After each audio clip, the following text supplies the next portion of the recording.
एक बड़ी सुंदर एक कथा मैंने कहीं पढ़ी थी कि गौरैया पक्षी समुद्र के तट पर एक वृक्ष पर उसका घोंसला था, वहां वो रहता था। और जो वृक्ष था वो एक मंदिर के परिसर में था, समुद्र के तट पर। तो गौरैया पक्षी ने अपना संपूर्ण जीवन मंदिर में जो भी प्रसाद आदि गिर जाता था या हवन आदि की सामग्रियां जो गिर जाती थी, उन्हीं को पाकर के उसने अपना पूरा जीवन निकाला।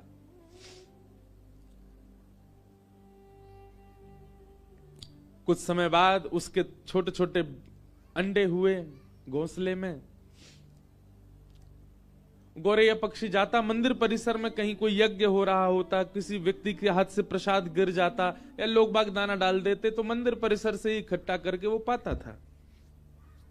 छोटा सा पक्षी होता गौरैया। एक दिन ज्वार भाटा आया, प्रचंड ज्वार भाटा समुद्र में, और उस ज्वार के कारण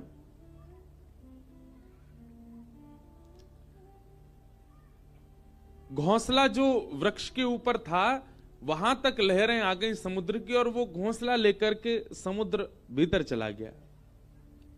गौरैया पक्षी जब लौट करके आई तो उसने देखा कि मेरा घोंसला तो चला गया। समुद्र के तट पर जाकर के समुद्र नारायण भगवान से हाथ जोड़ के प्रार्थना करने लगी। बोले, मुझे दिख रहा है मेरे बालक अभी तैर रहे हैं आपके ऊपर थोड़ी दूरी पर। मैंने कुछ बुरा नहीं किया, कुछ गलत नहीं किया, मेरे मन में किसी के प्रति दुर्भाव नहीं है। हे समुद्र नारायण भगवान, आप साक्षात भगवान के स्वरूप हो, मेरी प्रार्थना स्वीकार कीजिए, मेरे घोंसले वापस लौटा दीजिए। मेरे बालक निर्दोष हैं, अभी उन्होंने जन्म भी नहीं लिया।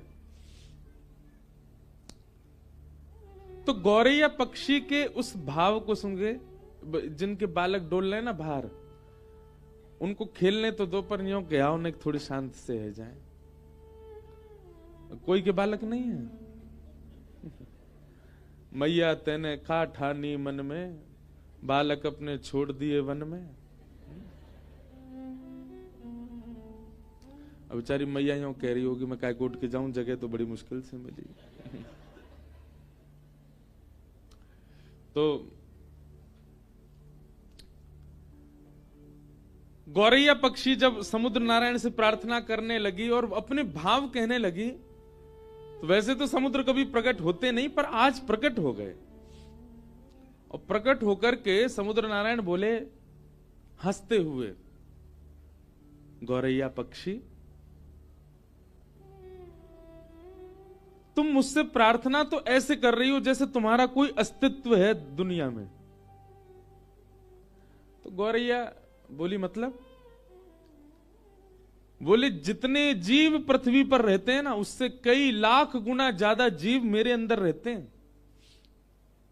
इस प्रचंड ब्रह्मांड में कोई तुम्हारी आवाज सुन भी रहा है? तुम्हारा कोई अस्तित्व है जो तुम प्रार्थना कर रही हो मुझसे? तो गौरैया पक्षी बोली, कहीं ना कहीं मेरे प्राण हैं और मैं जीवित हूं, इसका मतलब मेरा अस्तित्व है, मैं कह सकती हूं आपसे। समुद्र नारायण जोर से हंसने लगे। बोले, राम जी प्रचंड सेना लेकर के आए थे, खूब प्रार्थना करी, तब भी मैंने मार्ग नहीं दिया। गौरैया बोली, तो अंत तो गत्वा क्या किया ये भी पूरी दुनिया को पता है, सेतु बना दिया आपके ऊपर। समुद्र बोले, सीधी बात है, मैं घोंसले वापस नहीं लौटाऊंगा, मेरा कोई स्तर है, मैं साक्षात ऐसे कोई चलता फिरता व्यक्ति नहीं, किसी की भी बात सुनकर के उसकी मनवांछित इच्छा पूरी करूंगा। मैं प्रचंड समुद्र हूं, इस पृथ्वी पर सबसे बड़ा राज्य मेरा है, और एक छोटे से पक्षी की बात सुनकर उसका घोंसला लौटाऊंगा मैं? गौरैया पक्षी बोली, आपको वैसे तो लौटा देना चाहिए, पर फिर भी आप जिद करेंगे तो फिर मैं भी जिद पे आ जाऊंगी। तो समुद्र नारायण और ऐसे, तुम जिद करके क्या करोगी? बोले, मैं आपको सुखा दूंगी। समुद्र नारायण खूब हंसे। बोले, अच्छा है, अपने अहम में ही रहो तुम जीवन भर, छोटी सी पक्षी, दिखती भी नहीं हो तुम, एक लहर में भीतर ले जाऊंगा, और मुझसे कह रही हो मुझे सिखाओगी? गौरैया बोली, हाँ मैं सुखा दूंगी। कैसे सुखाओगी? तो गौरैया पक्षी जावे छोटी सी वो छोटा सा वो पक्षी, इतनी सी उसकी चोंच, फिर वहां खला के फिर लौट के आ जाए। समुद्र नारायण हंसने लगे, बोले लगे रहो, बहुत बढ़िया, ऐसे जीवन निकल जाए तुम्हारा। बोले जितना तुम अपनी चोंच में भर रही हो ना, उससे करोड़ टन ज्यादा जल हर प्रतिक्षण मेरे अंदर आ रहा है, नदियों का। कोई फायदा नहीं है, कोई अस्तित्व नहीं है इसका। गौरैया बोली चाहे कुछ ना हो, पर मैं तुमको सुखा के मानूंगी। समुद्र नारायण बोले लगे रहो, हम जाते हैं। समुद्र प्रस्थान कर गए। और गौरैया लगी अपनी चोंच में भरे जल, फिर दूर जाके फिर खलावे, फिर लौट के आवे, फिर भरे जल, फिर दूर जाके खला के फिर आवे। उस पक्षी को देख करके गौरैया पक्षी जो समाज था ना, सब में चर्चा होने लगी और सब आपस में सोचने लगे हमारी प्रजाति की छोटी सी पक्षी, इसने कितना बड़ा बेड़ा उठाया समुद्र को सुखाने का, जो कि असंभव है, पर अपने हक के लिए लड़ रही है। हमें इसका साथ देना चाहिए। 2-3 दिन बाद देखते देखते 1 से 2, 2 से 200, 200 से 2 लाख, 2 लाख से 2 करोड़ गौरैया पक्षी हो गए। वहां विश्व भर के जितने पक्षी थे सब आ गए, सब अपनी चोंच में समुद्र का जल भरें और जाकर के खिला दें। समुद्र और हंसने लगे, बोले वाह, कर लो आप लोग अपना प्रयास। पृथ्वी पर जितने गौरैया पक्षी हैं सब आ गए समुद्र को खिलाने के लिए, लेकिन फिर भी कोई समुद्र पर फर्क तो पड़ना नहीं था। गौरैया पक्षी के इस प्रयास को देख करके अन्य पक्षी समाज ने भी विचार किया कि हैं तो ये भी पक्षी, हम भी पक्षी, हमें इनका साथ देना चाहिए। तो तोताओं का समाज, कबूतरों का समाज और जितने भी उड़ने वाले पक्षी हैं सब अपने अपने परिवार और समाज को लेकर के आ गए और सब लगे चोंच में जल भरे और ले जाके दूर खला में। उसमें करोड़ों अरबों खरबों की तादाद में पक्षी अपनी चोंच में जल भर भर के ले जा रहे हैं और दूर खिला रहे हैं। नारद जी पृथ्वी पर आए, बोले भैया ये क्या कर रहे हो आप लोग? बोले समुद्र को सुखा रहे हैं। नारद जी भी हंस रहे, बोले ये हो सकता है कभी? कभी नहीं हो सकता। समुद्र को कोई नहीं खिला सकता, कोई नहीं सुखा सकता। तब पूरी कथा नारद जी को बताई। बोले हम जानते हैं कि हम समुद्र को नहीं सुखा सकते, पर समुद्र का अहंकार हमको तोड़ना है। हम लगे, हम भले अपने प्राण त्याग दें, पर पीछे नहीं हटेंगे, करेंगे। नारद जी ने जब पूरी बात सुनी कि इस प्रकार गौरैया पक्षी के घोंसले ले गए और फिर समुद्र ने अहंकार में कहा कि तुम्हारा कोई अस्तित्व थोड़ी है, तुम्हारे लिए मैं घोंसले वापस थोड़ी करूंगा। जब प्रकट हो ही गए थे तो दे देने थे, लेकिन समुद्र ने अभिमान किया, जिसकी वजह से सारे पक्षी लगे उसको सुखाने में। नारद जी महाराज बोले यदि मैं इनकी सहायता कर दूं तो यह काम संभव हो सकता है। नारद जी सीधे भगवान के पास नहीं गए, मन में विचार किया कि भगवान के परिकर में पक्षी कौन है। भगवान के परिकर में पक्षी हैं श्री गरुण राज, गरुण देव। गरुण जी के पास गए, बोले कि महाराज ये सारे पक्षी आपके अंश हैं और ये सब लगे आप यहां बैठ करके आनंद कर रहे हो। गरुण जी बोले मुझे समाचार तो मिला, लेकिन इससे कुछ होना नहीं है, तो क्या करें? बोले क्यों नहीं होना? तुम ब्रह्मांड नायक को अपनी पीठ पर लेकर के चलते हो, क्या समुद्र के अहम को नष्ट करने के लिए तुम कुछ करवा नहीं सकते? गरुण जी भी सोच में पड़ गए। रात्रि में ठाकुर जी के पास गए, भगवान श्रीमन नारायण पौड़े थे और गरुण जी ने जाकर के बताया इस प्रकार पक्षी समाज लगा है समुद्र को सुखाने। भगवान बोले हो तो सकता नहीं है, ये समुद्र कैसे सूखेगा? बोले ठाकुर जी आप जो चाह जाएं वो सब हो जाएगा। हम ये नहीं चाहते कि समुद्र सूखे, पर समुद्र का अहम नष्ट होना चाहिए। एक गौरैया पक्षी को उसने कैसे कह दिया कि तुम्हारा कोई अस्तित्व नहीं है? गरुण जी की बात सुनकर के ठाकुर जी भी बोले तो फिर क्या करना चाहिए बताओ? बोले नाथ आप यदि विचार मन बना लें केवल कि पक्षियों का मुझे संग करना है, अपने आप सब काम हो जाएगा। ठाकुर जी ने तुरंत अपने सुदर्शन जी को आज्ञा की, जाइए और 12 सूर्य के समान प्रकाशित होकर के समुद्र को तपाना प्रारंभ। एक सूर्य की तपन से समुद्र उड़ करके बादल बन जाता है। कहीं आकाश में 12 सूर्य 12 सूर्य प्रकट हो गए तो समुद्र को सूखने में देर नहीं लगेगी। सुदर्शन चक्र जी ने भगवान के हस्त कमल से प्रस्थान करके और इतनी द्रुत गति से अपने चक्र को घुमाया कि 12 सूर्यों के समान तेज प्रकट हो गया, और घूमने के कारण उनसे निकलने वाला जो हवा का वेग था वो इतना तीव्र था कि वो पृथ्वी को भी उछाल सकते थे। आकाश में आकर के जैसे ही सुदर्शन जी ने अपने वेग को करना प्रारंभ किया और 12 सूर्यों के समान तेज प्रकट हुआ, जो समुद्र 100 वर्षों में उड़ करके कुछ बादल बना पाता था वो क्षण भर में उड़ने लगा। और देखते ही देखते किनारे खाली होने लगे, समुद्र का जल सींचने लगा, इकट्ठा होने लगा, जीव जंतु मरने लगे, समुद्र इकट्ठा होकर के एक स्थान पर नष्ट होने लगा, पृथ्वी क्षेत्र बढ़ने लगा, समुद्र का क्षेत्र घटने लग गया। समुद्र ने जब ये स्थिति देखी स्वयं की, प्रकट हो गए, प्रकट होकर के त्राहिमाम कहकर के नारायण का स्मरण किया। भगवान ने प्रकट होकर के समुद्र नारायण से कहा, अहम शून्य हो जाइए। पृथ्वी पर जिसका स्वरूप बड़ा है उसका अस्तित्व होता है, ऐसा नहीं है। इस पृथ्वी पर यदि चींटी जीवित है तो उसका भी अस्तित्व है, उसकी रक्षा भी मैं कर रहा हूं। आप उसके प्रति भी ये भाव नहीं रख सकते कि उसका कोई अस्तित्व नहीं है। एक चींटी रहती है, वह भी बालकों को जन्म देती है। ठाकुर जी कहते हैं वहां भी मेरी दृष्टि जाती है, उसको भी मैं देखता हूं। इसलिए समुद्रदेव, आप अपने विकसित रूप का अभिमान मत कीजिए। गौरैया पक्षी भले ही रूप में छोटी हो, पर उसकी निष्ठा और उसका कर्तव्य इतना श्रेष्ठ है कि वो आपको सुखाने के लिए तत्पर है, और उसकी निष्ठा कर्तव्य से प्रसन्न होकर के मैं भी उसका संग दे रहा हूं। समुद्र नारायण क्षमा मांगने लगे, बोले क्षमा कर दीजिए, मैं आज के बाद आपसे निवेदन करता हूं कि मैं कभी भी इस प्रकार के अहम में नहीं रहूंगा। कोई भी कैसी भी वस्तु समुद्र के भीतर आवे, मैं सबको किनारे कर दूंगा, किसी को भी स्वीकार नहीं करूंगा। तब भगवान ने ही कहा कि पहले गौरैया का घोंसला लौटाओ, और फिर समुद्र नारायण जो कि इतने विशाल रूप के हैं, वे अपनी लहरों में गौरैया के उस घोंसले को लेकर के गए और गौरैया के चरणों में जाकर के अर्पित किया।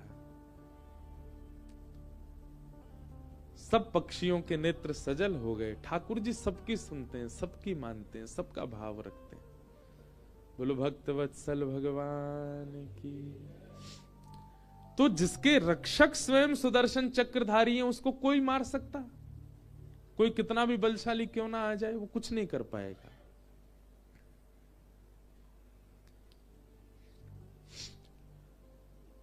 सोते हुए 5 पांडवों को मारने के लिए अश्वत्थामा गए, पर भगवान पांडवों को लेकर के कहीं और चले गए। द्रौपदी के 5 पुत्र मार दिए। अश्वत्थामा पकड़ा गया, और अश्वत्थामा को मारने के लिए अर्जुन ने जब सबके सामने प्रस्तुत किया, तो द्रौपदी ने अश्वत्थामा को मुक्त करने के लिए आज्ञा की, निवेदन किया। भगवान ने द्रौपदी के इस दया भाव को देखकर के द्रौपदी को नाम दिया कृष्णा। अश्वत्थामा ने अपनी मृत्यु का बदला लेने के लिए, अपने ऊपर हुए अपमान का बदला लेने के लिए ब्रह्मास्त्र छोड़ दिया। उत्तरा के गर्भस्थ शिशु को मारने के लिए जब ब्रह्मास्त्र छोड़ा, उत्तरा दौड़ी दौड़ी भगवान की शरण में गई, और भगवान ने उत्तरा के गर्भ में प्रवेश करके जिस बालक की रक्षा की, वही बालक है परीक्षित। हमारे पूज्य गुरुदेव भगवान एक बहुत सुंदर बात कहते हैं कि भगवान ने गर्भ में जाकर के परीक्षित की रक्षा की। ऐसा कौन सा गुण है परीक्षित में जिसके लिए ठाकुर जी ने उसकी रक्षा की?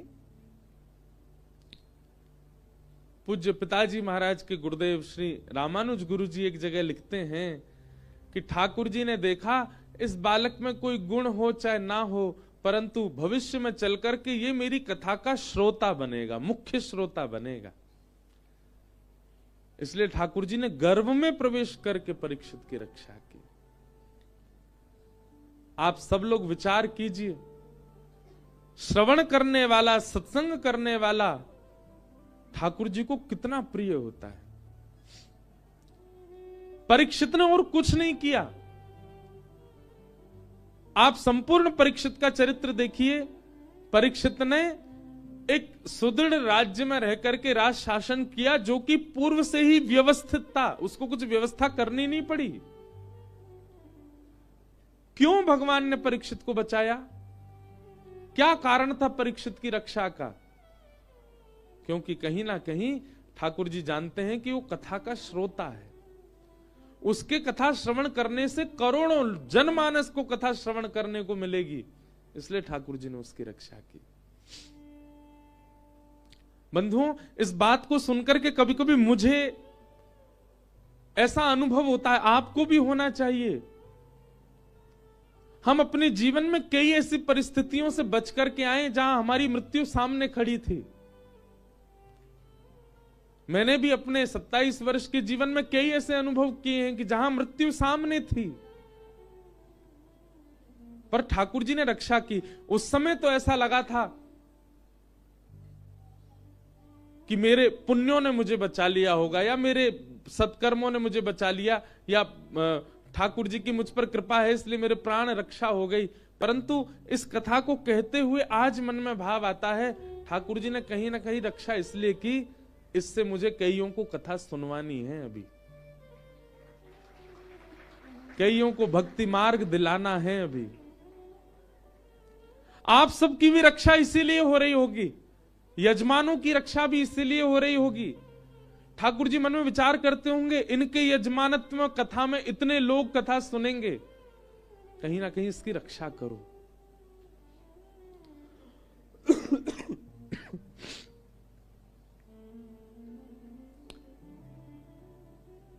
जब भक्ति का प्रचार, भक्ति का प्रवाह आपका उद्देश्य बन जाता है, तो ठाकुर जी भी आपके रक्षक बन जाते हैं।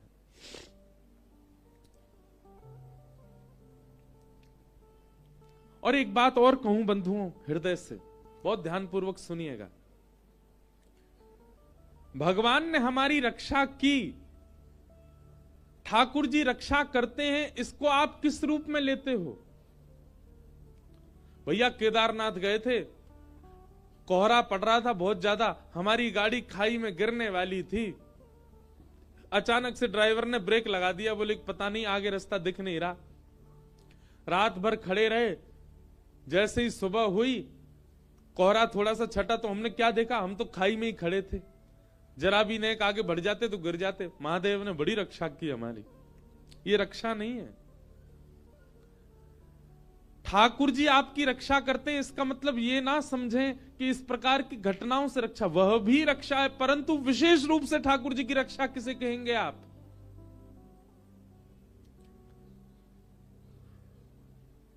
आपके सामने एक प्रस्ताव आया कि ये गलत काम करके आप करोड़ों कमा सकते हो, आप चाहते तो वो क्रिया कर सकते थे, पर आपने करोड़ों को ठुकरा करके सही कार्य चुना, गलत काम नहीं चुना। ये ठाकुर जी ने आपकी रक्षा की।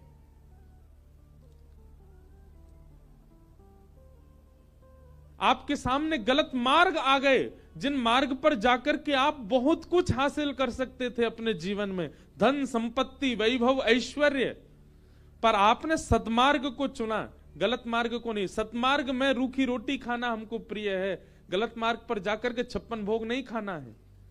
इस प्रकार से अपने सतमार्ग को चुनना एक प्रकार की ठाकुर जी के द्वारा आपकी रक्षा है।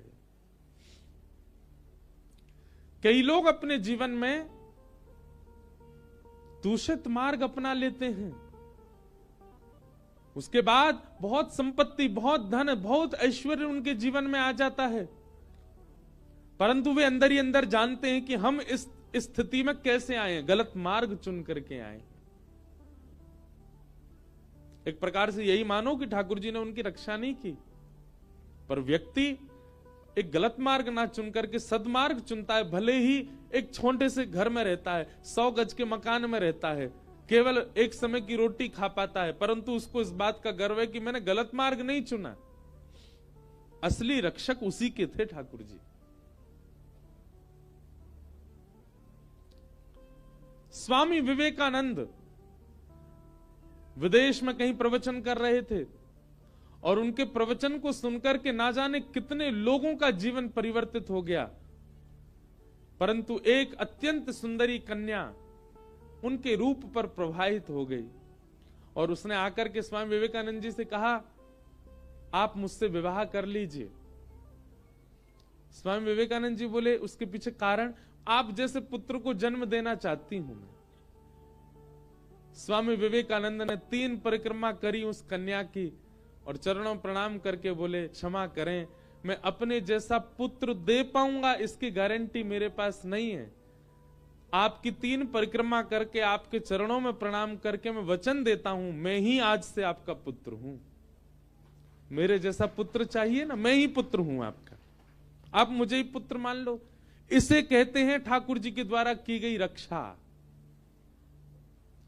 आपके मन की, आपके भाव की, आपके इंद्रियों की, आपके विचारधारा की जब दूषित मार्ग से रक्षा होती है, उसको वास्तविक रक्षा मानिए ठाकुर जी की।